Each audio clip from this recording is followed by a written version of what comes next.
minutes. Today, ladies and gentlemen, we delve into the world of cybercrime, where hackers for hire are causing havoc in the digital realm. Now, from phishing calls to identity fraud, scams to rug pulls, well, we've heard it all. Jamtara became synonymous with cybercrime, with OTT platforms even creating series on the subject. But now, a new hotspot is emerging closer to the national capital. 1,25,000 mobile handsets that were recovered, 1 lakh SIM cards that were recovered, 300 towers with roaming facility were blocked. This is the new hotspot for cybercrime. Bharatpur in Mewat region in the Delhi-NCR, more specifically Haryana.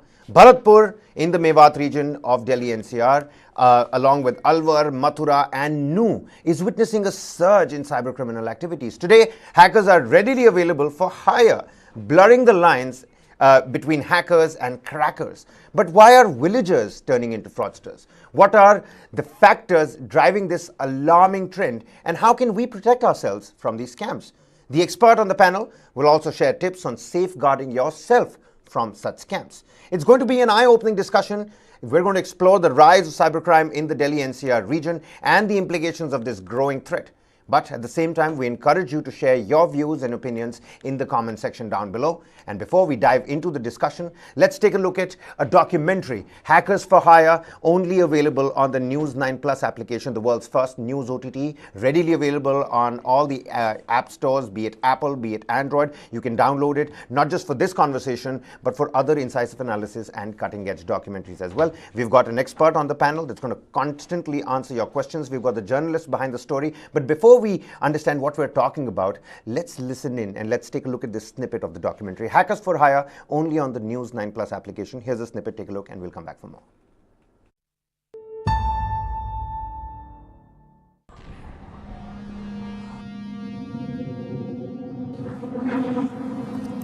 Hello. Hello.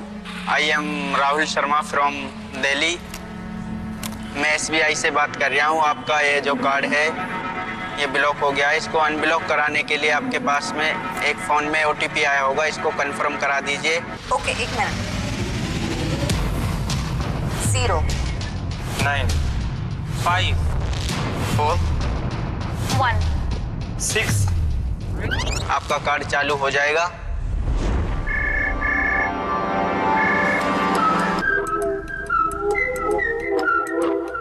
There has been an inherent tendency here that people here in Mewat were earlier also involved in some kind of cheating on different platforms. There is a famous name called Tatlu Baji.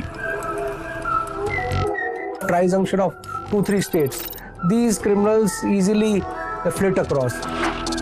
Bharatpur is a hotspot of cyber criminals. It has become infamous of late and has earned this bad name of Jamtara 2.0. The actual mastermind, they are not in India. They are operating it from out of India.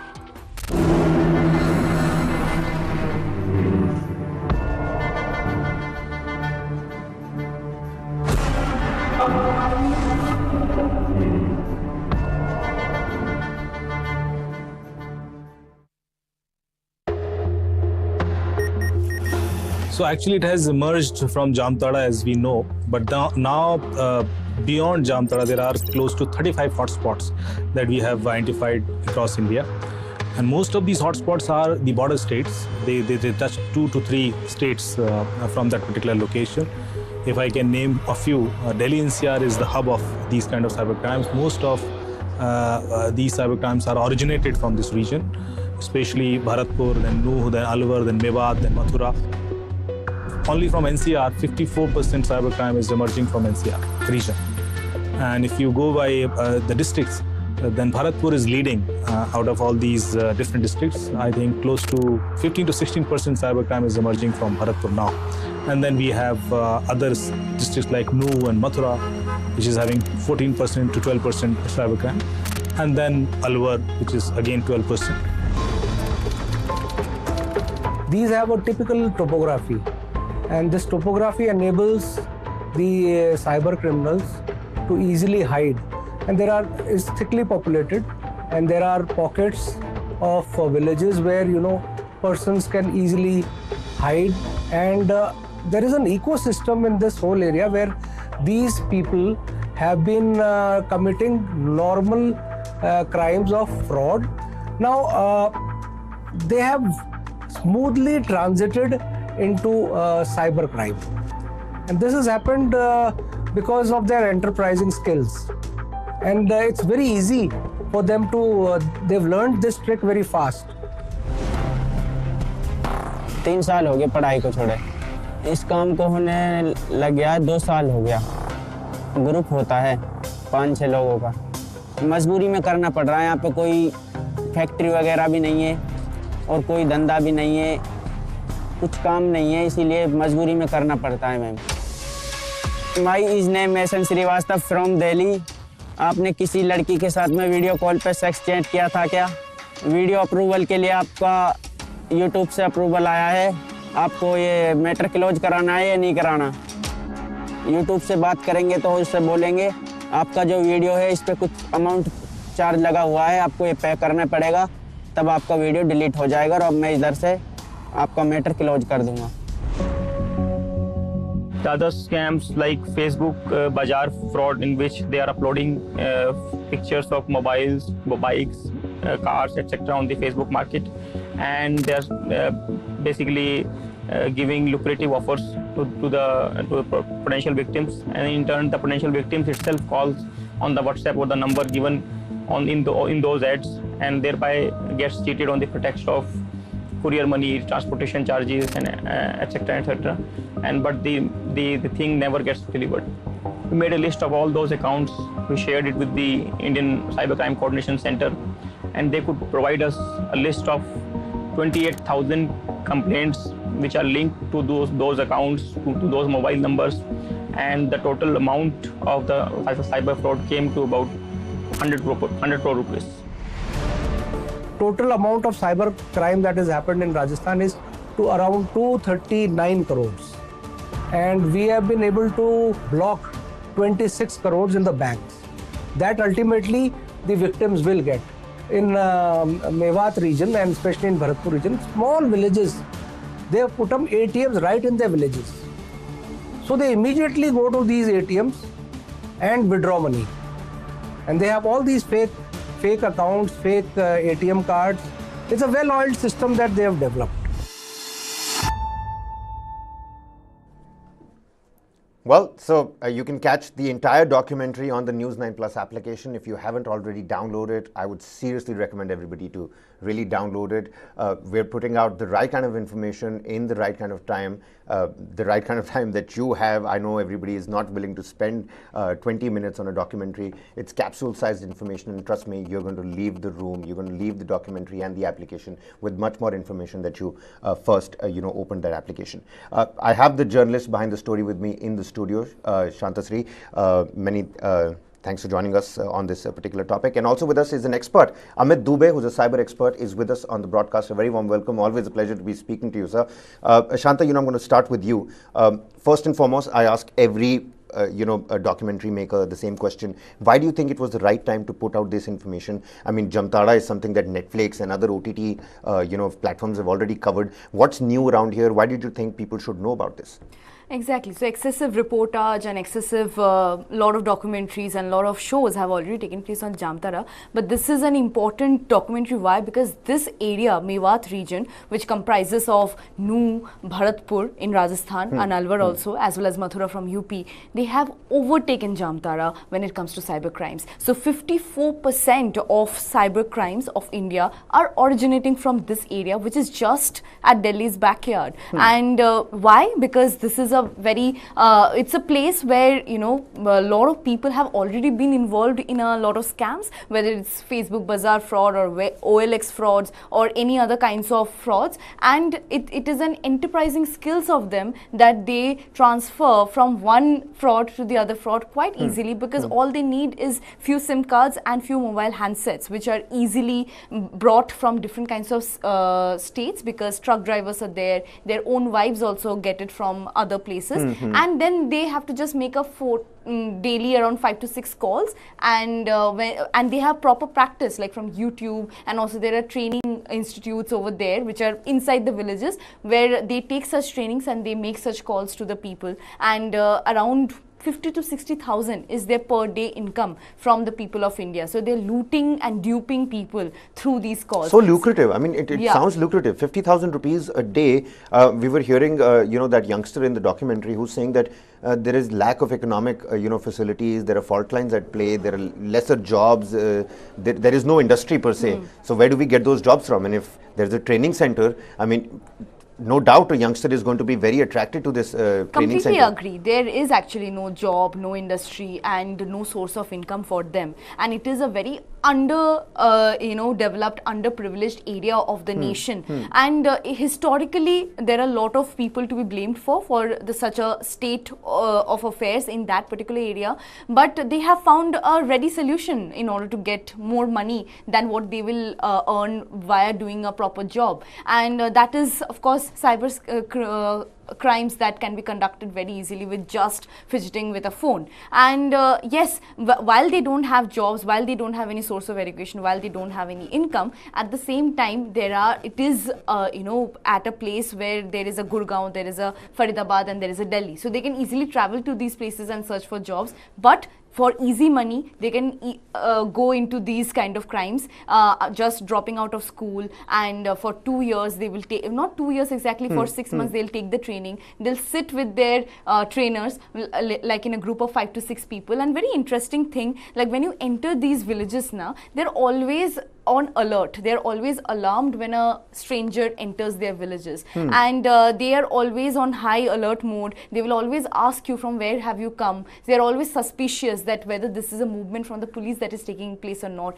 And these are supported by people of the villages. Why? I'll tell you, because their daily source of income is coming from these camps, right? Hence, if a raid is taking place by police, then there is a lot of backlash they receive from these villagers. So they form a group, and they also start surrounding or rounding up the police personals, and they don't let them go inside villages, and they don't let these people get arrested very easily.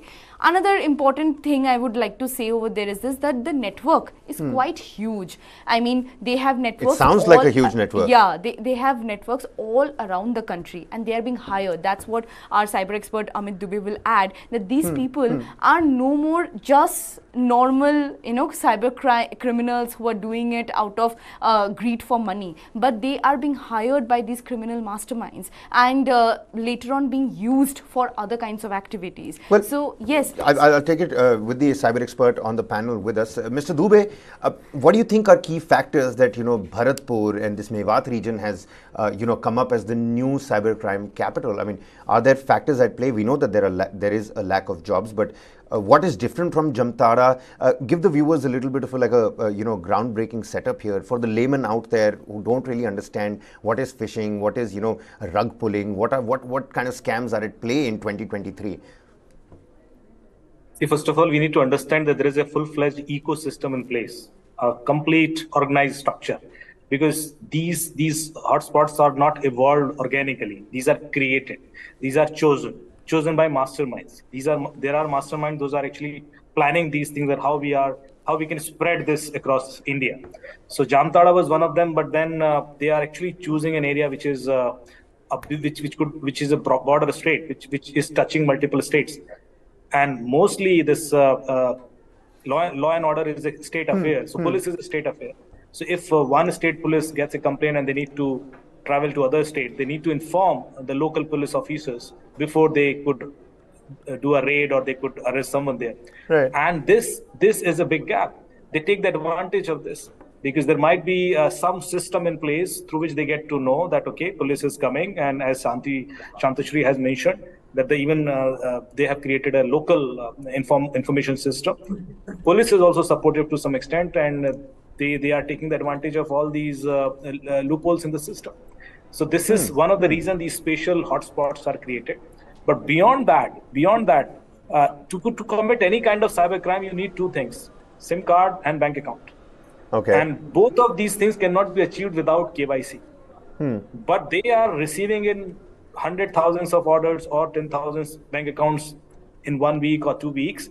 This sort of a scale they have when they are using any SIM card or bank account. You could see that 5,000 crimes are reported every day on I4C portal, www.cybercrime.gov.in. 5,000 crimes every day, those are reported, and close to 10,000, 20,000 crimes that we get, those are unreported. And this is a generic number. From an RBI source, I got to know that RBI is receiving close to 10 crores rupees of disputed amount claim every day, which means 300 crores in a month, which means close to 3,500 crores worth of disputed claim every year. Now, not every such crime is reaching to RBI level. Only few percent of them could actually report, could go to I'm sure the RBI bigger amounts are probably, being flagged off to the RBI. I can understand that. And 3,500 crore rupees annually as a loss is a huge amount. I mean, we're not even, funding our border road organizations at the border front, that kind of money for the Village Vibrance program. But see, this is what I'm saying. You're talking about these cases that have come up, Mr. Dubey. What's the conviction rate here? And can you also tell the viewers what are some common scams that are taking place these days? I mean, the earlier times of, email phishing, that has certainly stopped. I mean, at least people are more aware now. But what kind of scams are taking place now in today's date? And also the conviction rate, sir. They are changing modus operandis every day. Now we have possibilities to steal your OTP without asking you. And that is, there are 7-8 methods. How does that happen? How does that happen? If I get an OTP on my phone here, how do you get access to it? I'll tell you 2-3 methods here. Right. Suppose you know me and you get a call from someone that Amit has given me your number and I would like to invite you for an event. And because the person is referring a credible name, you will start the communication. Within 20 seconds, he'll say that, I think Amit is also calling you. Can you merge these two calls together so that we all three will discuss on it? Okay. Now, you will be receiving a call, you will merge this call and suddenly you will lose some money, or your WhatsApp will be hacked, or Gmail will be hacked, or Facebook will be hacked. Could you notice what happened in this? Well, could you identify what mistakes did you do? I just told you a trick. And could you notice it? If you could not notice it, then nobody can. This is a simple mistake which anybody could do, and he'll lose his OTP. And that the reason is because I'm at a loss here. Why don't you tell the viewers? So nowadays we receive OTPs on call as well. Earlier it used to be only on SMS, but we have an option to get it on call. Oh, all right. The other that you received at that time, it was an OTP call. But because you thought it is from Amit, you merged that call and so you're basically fooled in this scenario. You're fooled. You're made to pick up that call, which then the automated voice then gives out that OTP. Well, let me just say before we move on any further, let me just switch my phone off because I don't want any phishing activity take place on my phone. But coming back to Shanta, the name Hackers for Hire. I mean, what's behind the name? Nomenclature of any documentary is very important as well. Hackers for Hire. What's the rate like now? Can anybody, if today I want to hire a hacker, how easy is it for me and what's the method? This kind of hacking, I mean, you're talking about these anonymous hackers who get hired to hack a huge, network or companies. These hackers are very different. They are self-taught and they are not that educated, but still they have a huge confidence level in order to carry out any kind of phishing scams. And these people are being hired by criminal masterminds. There are different kind of levels. So there is a level of people, there's a group of people who will just inquire that whether your numbers are active or not. So you must be remembering that you will be getting few calls from international numbers like WhatsApp video calls or WhatsApp calls, or maybe messages that from HR, like they are themselves presenting, pretending to be HR, and they are saying that I have job for you or something.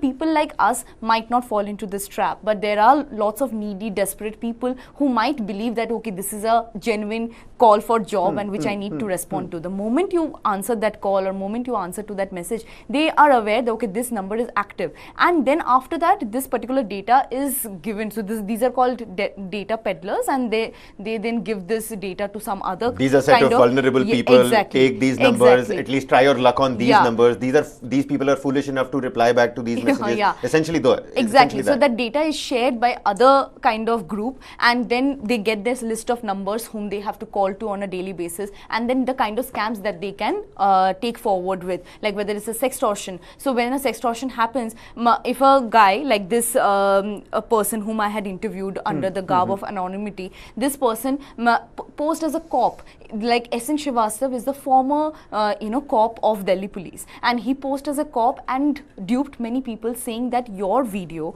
of have you had done a sex chat with someone, and that particular video is going to be uploaded on YouTube, and I have got the approval for that, and do you want me to go ahead with it or not? And of course the kind of tonality being used in order to make that person feel guilty of what activity they have done, because I'm sure many people are given to the pleasure that they have, and so make them feel guilty and then get the money out of them. Emotion, greed, they really know where to hit it. What nerve to really hit at that point in time. I mean, to have the courage to pretend somebody to be like S.N. Srivastav, who's the former Delhi Police Commissioner. I mean, to pretend to be the Delhi Police Commissioner.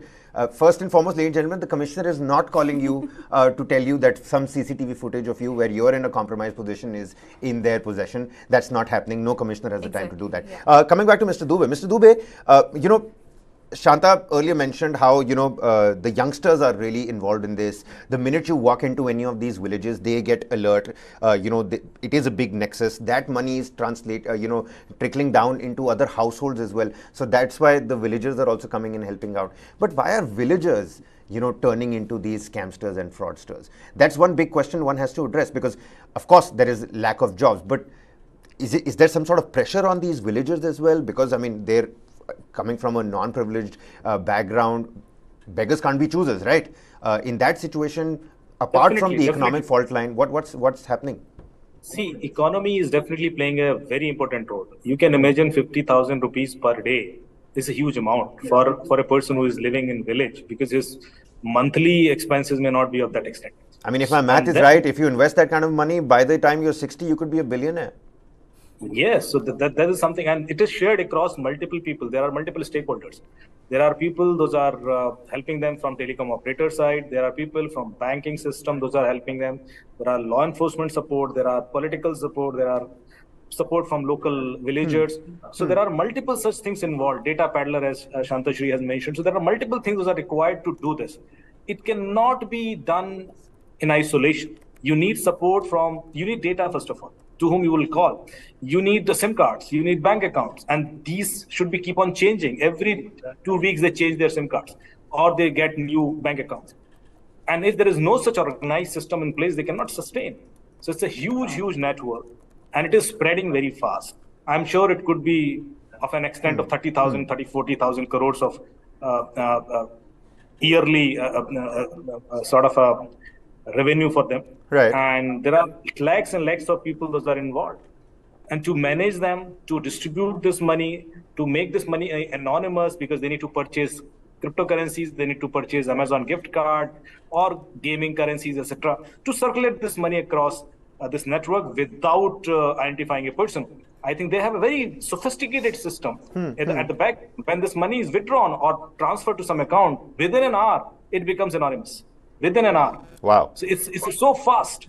Even no law police officer can actually trace that further. Once it is gone to cryptos world or gaming currency world or your cards, Amazon gift cards and all, because eventually these cards, when you go to find the beneficiary of these cards, you find them in Nigeria, you find them in Vietnam. How will you trace the person who has actually purchased this? Because it was purchased from your account, but beneficiary is somewhere else. And the middle link is absolutely anonymous. So this cannot be done without the support of so many. So Mr. Dubey, from what I gather, you're saying that the nexus is huge, it's big, it is backed by the right kind of players, and it's going to be difficult. Once you're stuck in the middle of it, it's going to be difficult, because within minutes, the whole setup, the entire scamming network becomes anonymous and it's nowhere to be found. How do businesses, How do people who've got more money, vulnerable people essentially, let's not even talk about the rich here, vulnerable people, how do they safeguard themselves? Are there any tips, tricks available for people to understand, to the layman out there, jisko bilkul bhi andaza nahi? Everybody's on social media these days. Facebook Bazaar is a major point in the documentary as well. What are some tips and techniques, sir? See, first of all, we need to understand that most of these cyber crimes are happening because they're exploiting some human vulnerability. Either they are luring you, lalach hai, greed hai, dar hai. So, as we say, Kam, Krodh, Lobh, Moh, Bhay, Ahankar. These are 5 common human vulnerability. Those are exploited. Sir, if you're looking for a human that's not vulnerable, if your answer is going to be tip number 1, don't be vulnerable. Well, that's not happening. Everybody is vulnerable one way or the other. So you need to be a little extra cautious when somebody is offering you something so easily, extra benefits, or as simple as that, a lottery or some discount, heavy discount on iPhone, and then you are following that on an e-commerce portal without verifying that this is a genuine portal or not, or you are getting a threatening message that your electricity will be connection will be disconnected, or maybe you get a notice from RTO office or passport office. Somebody is threatening you from government side, YouTube side, law enforcement side, as you have just mentioned, commissioner's call and all. Normally, it doesn't happen like that. So, but people are not aware about the system. They get easily scared and they follow those instructions. They want to sort it out as soon as possible. So they start negotiating with the callers and eventually lose money. So, kabhi dare na, kabhi bhi aise system. So you need to build that sixth sense in you. कि डर के या लालच में कोई action नहीं लेना है साइबर वर्ल्ड पर. If you won't do that, probably you can protect yourself from most of these attack vectors. Well, all right. Build that sixth sense and don't be afraid. Shanta, as we wrap this discussion up, any more, interesting facts that you picked up from the ground, because you've been hitting the ground, you've covered so much. Exactly. So from the ground, very important and interesting, development that has taken place is this: what do they do with all such money that they earn on a daily basis? Actually, because good it's question. a huge thing, right? So they invested on building amazing houses. Like when you go inside the villages like Jurhera Pahari or Udaka or some other villages in Bharatpur as well as Nu, then you will see some very mansion-like villages, swanky-looking mansion-like houses inside. They have good cars, they have good clothes, and they have good watches. So these are the things that they invest on. These are all black money that they're investing on. Second interesting thing that is that how does this financial transaction take place whenever they scam a person and the OTP is shared and the money comes into their account, then they don't keep it inside the bank account for long. And of course, these are all fake bank accounts that they have tried to manipulate their village, their neighbors, and tried to build 2-3 extra bank accounts, and which they kind of utilize. So they have built small ATMs inside these villages where they quickly go and withdraw the money, and they have cash in their hand, then they spend it on luxurious items or whatever they wish to do. So these are very interesting 2 developments that we can see. So once the cash is in your hand, essentially half the battle is already won.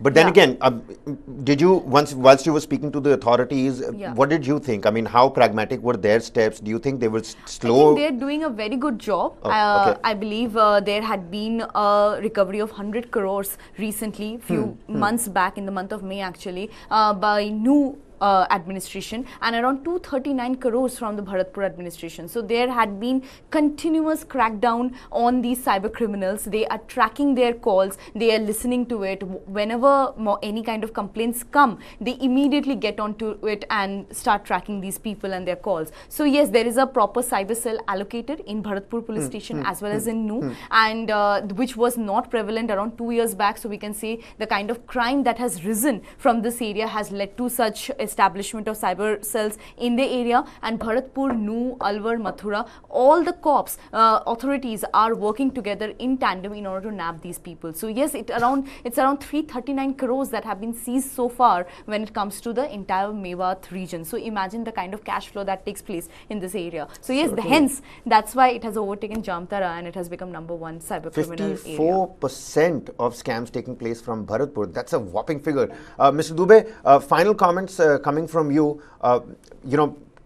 Help the viewers understand at this point in time, not everybody in that village, I'm sure, is helping these scamsters and fraudsters out. Are there any initiatives or programs, campaigns to build awareness in 2023? I mean, there has to be constant revision in how we're making the people and the public aware about, e-scams. Earlier it was just emails. Today you've got so much to deal with. Are there any fresh, contemporary, pragmatic campaigns?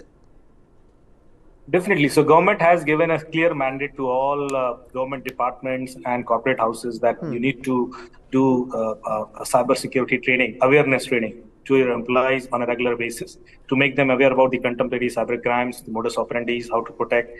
And this is happening. But see, because India is a big country and to reach out to each and every one, it takes time. And by the time we reach to that person, the modus operandi keeps on changing. So it is a race between criminals and the law enforcement officers. I'll just try to add one more thing on what Shantashri has just mentioned. See, we also need to understand that our digital world is not protected and our data is anyway out. So if somebody is building a trust with you, referring some of your physical world context, you should not just trust on him, because this can be easily taken out. This can easily be found out, and that is something which normally these criminals are using. For example, they'll say that, oh, you have recently purchased an iPhone or this device, and we are giving you cash back. Now, this information, normally people just trust that, oh, only the concerned e-commerce portal would know about it. But no, it's not true. Normally, this is available with criminals also. Similarly, if you have taken some flight or probably visited some place, all these details, minute details, are available easily about someone on internet, and that is the reason these criminals could use those informations to build trust with you and eventually ask you to do something which will dupe you. Well, certainly, I remember, Mr. Dubey, that Tim Berners-Lee, which many suggest is the father of the internet. He said it's good. The war is going to be on the internet and the interconnectivity of things. Then it turned into war on data, which we're seeing now. And he's also said that the next war is going to be on privacy of this data. And I think that is something that, various federations across the world are still struggling with. I mean, we're hopefully looking towards the new Digital India Act. We're talking about data privacy bills as well. All of that is still in discussion. What's going to happen next? Well, we'll have to wait and find out. Meanwhile, Mr. Dubey, many thanks for joining with us and helping us out with the tips, techniques, tricks, and the factors behind this new propping up of the cybercrime capital in Mewat region. Shanta, beautiful documentary. Many thanks for joining with us. Congratulations on that work. We're going to leave you with a snippet of this documentary. But at the same time, ladies and gentlemen, please don't forget that you have to build a sixth sense. This is what the expert has told us. Don't be afraid. Details on the phone aren't to be shared. Verify everything that's coming your way. You have to be a little paranoid, don't you? You have to verify again and again. Don't fret. Don't make hasty decisions. And if at all it's too good to be true, if it's too good to be true, ladies and gentlemen, think twice before you click on that link. Many thanks for watching. I'm Kabir Naqvi signing off, leaving you with the full documentary. Watch it. If you like it, download the News9 Plus application.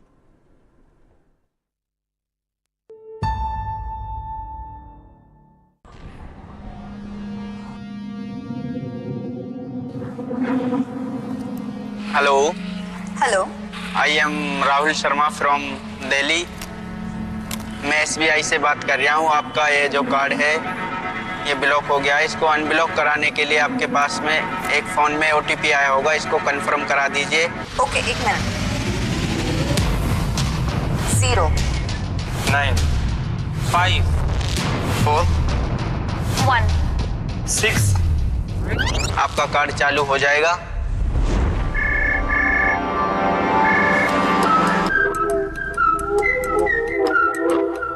There has been an inherent tendency here that people here in Mewat were earlier also involved in some kind of cheating on different platforms.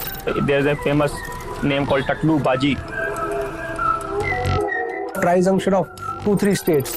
These criminals easily flit across. Bharatpur is a hotspot of cyber criminals. It has become infamous of late and has earned this bad name of Jamtara 2.0.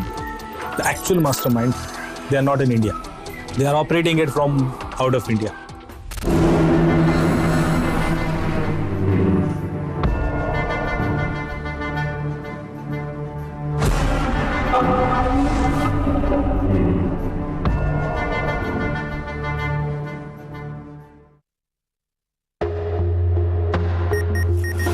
So actually, it has emerged from Jamtara, as we know, but now beyond Jamtara, there are close to 35 hotspots that we have identified across India. And most of these hotspots are the border states. They touch 2 to 3 states from that particular location. If I can name a few, Delhi-NCR is the hub of these kind of cybercrimes. Most of these cybercrimes are originated from this region, especially Bharatpur, then Nuh, then Alwar, then Mewat, then Mathura. Only from NCR, 54% cybercrime is emerging from NCR region. And if you go by the districts, then Bharatpur is leading out of all these different districts. I think close to 15 to 16% cybercrime is emerging from Bharatpur now. And then we have other districts like Nuh and Mathura, which is having 14% to 12% cybercrime. And then Alwar, which is again 12%. These have a typical topography, and this topography enables the cyber criminals to easily hide. And it's thickly populated, and there are pockets of villages where persons can easily hide. And there is an ecosystem in this whole area where these people have been committing normal crimes of fraud. Now they have smoothly transited into cybercrime, and this has happened because of their enterprising skills. And it's very easy for them to, they've learned this trick very fast. 3 साल हो गए पढ़ाई को छोड़े, इस काम को होने लग गया 2 साल हो गया। ग्रुप होता है 5-6 लोगों का, मजबूरी में करना पड़ रहा है। यहाँ पे कोई फैक्ट्री वगैरह भी नहीं है और कोई धंधा भी नहीं है, कुछ काम नहीं है, इसीलिए मजबूरी में करना पड़ता है। Ma'am my is name Mason Srivastava from Delhi. आपने किसी लड़की के साथ में वीडियो कॉल पे सेक्स चैट किया था क्या? वीडियो अप्रूवल के लिए आपका यूट्यूब से अप्रूवल आया है, आपको ये मैटर क्लोज कराना है या नहीं कराना? यूट्यूब से बात करेंगे तो उससे बोलेंगे आपका जो वीडियो है इस पर कुछ अमाउंट चार्ज लगा हुआ है, आपको ये पे करना पड़ेगा, तब आपका वीडियो डिलीट हो जाएगा और अब मैं इधर से आपका मैटर क्लोज कर दूंगा।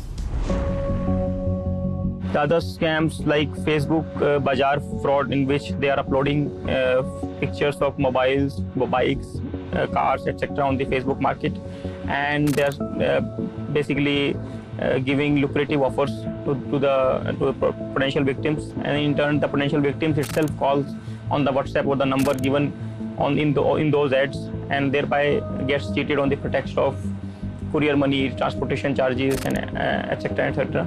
And but the thing never gets delivered. We made a list of all those accounts.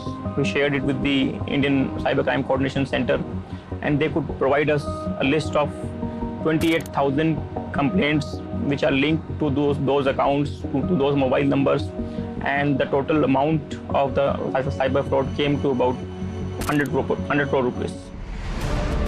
Total amount of cyber crime that has happened in Rajasthan is to around 239 crores. And we have been able to block 26 crores in the banks. That ultimately the victims will get. In Mewat region and especially in Bharatpur region, small villages, they have put up ATMs right in their villages. So they immediately go to these ATMs and withdraw money. And they have all these fake accounts, fake ATM cards. It's a well-oiled system that they have developed.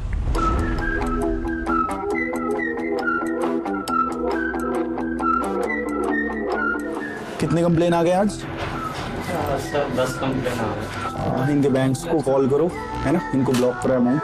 जिनका भी hold हो जाए उनको phone करके बता देना कि पैसा रुक गया, आ जाएगा तुम्हारे अकाउंट में। कहाँ है लोकेशन, कहाँ आ रही है रामवीर? मथुरा के पास? What kind of development has happened? I'll suggest you go there in the daytime and just observe yourself. You will see that how much they are frauding the country and how much development. Can you please name those villages? There are some famous villages like Gaudi, Chorgadi, Gadi Mewat, Bilang, the area of Kama Tehsil and Jurehra Pahadi Tehsil. It's like kind of mini Jamtara. They spend it on homes, their homes, vehicles and lifestyle change. Just like upgradation of lifestyle, sudden upgradation of lifestyle You could have seen in areas like Noida, Gurgaon, what happens when some sudden upgradation of lifestyle happens without any extra work. So they spend on vehicles, they spend on watches, clothes, and rings, and homes, houses. Where are they getting access to these SIM cards, mobile phones, or bank accounts? How are they getting access to?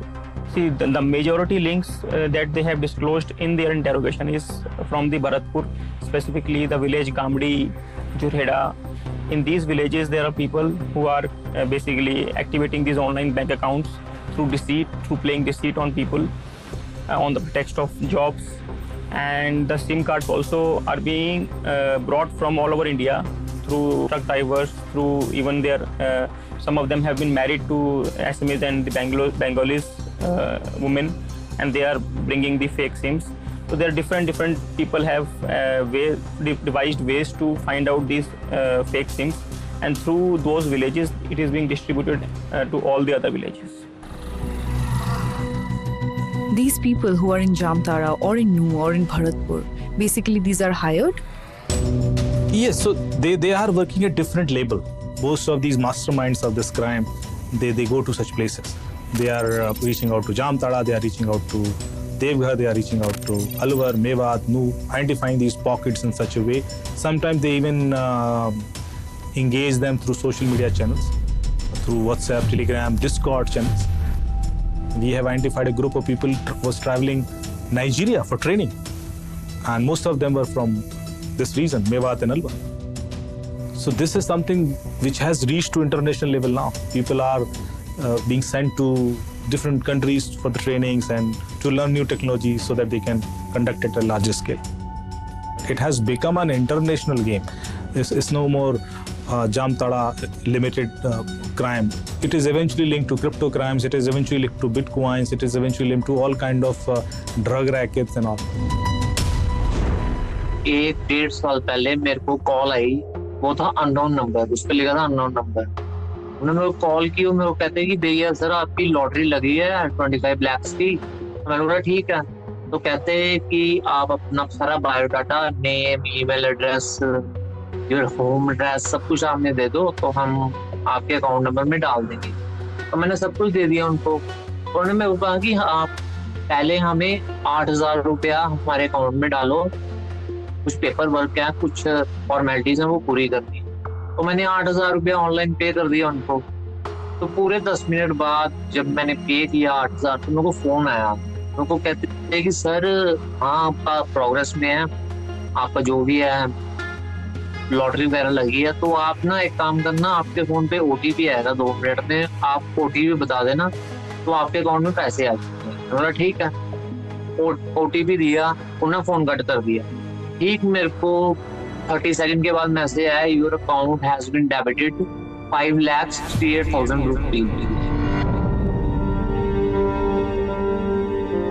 The solution to my mind is that first thing is public awareness, like I said. It is also the responsibility of the mobile operators that whenever they are giving SIM cards, they need to be very, very stringent on whom they are issuing, selling these SIM cards to, because number of times fake SIMs are taken on fake names. We need to train our forces in handling cybercrime so that we act fast, we act prompt, and we nab these criminals in each and every case. That will definitely help. Also the 1930 helpline, if we motivate citizens to report the cases immediately in the golden hour period, definitely that would help blocking these amounts in the account itself. Arrest हो चुके पैसों से सब छूट जाते हैं। Police पूरी कार्रवाई नहीं करती है, छोड़ देती है पैसों से। कितने दिन रहते हैं पुलिस के पास? सुबह गया शाम को आ गया पुलिस, पैसे से तो सब काम सॉल्व हो जाते हैं। हेलो, आपका कार्ड अनब्लॉक हो गया है।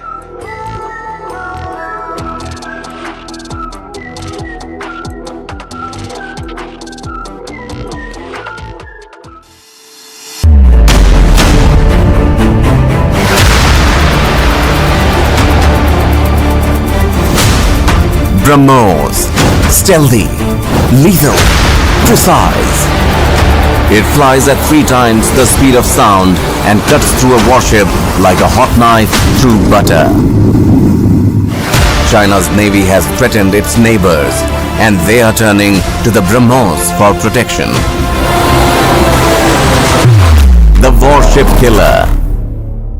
This and more streaming on world's first news OTT, News9 Plus. Download now. Pakistan is actually genociding Baloch people. So being Baloch is a crime. If you are a Baloch, it means in the eyes of Pakistan, you don't have any right to live. The Chinese and Pakistanis are colonizing the Baloch and exploiting their resources. The Baloch armed struggle will continue unless China withdraws, Pakistan military withdraws from Balochistan and give Baloch complete authority to decide for themselves. The Baloch feel that if they don't act now, they will become marginalized. What lies ahead for Balochistan? Balochistan, Bangladesh 2.0, streaming now.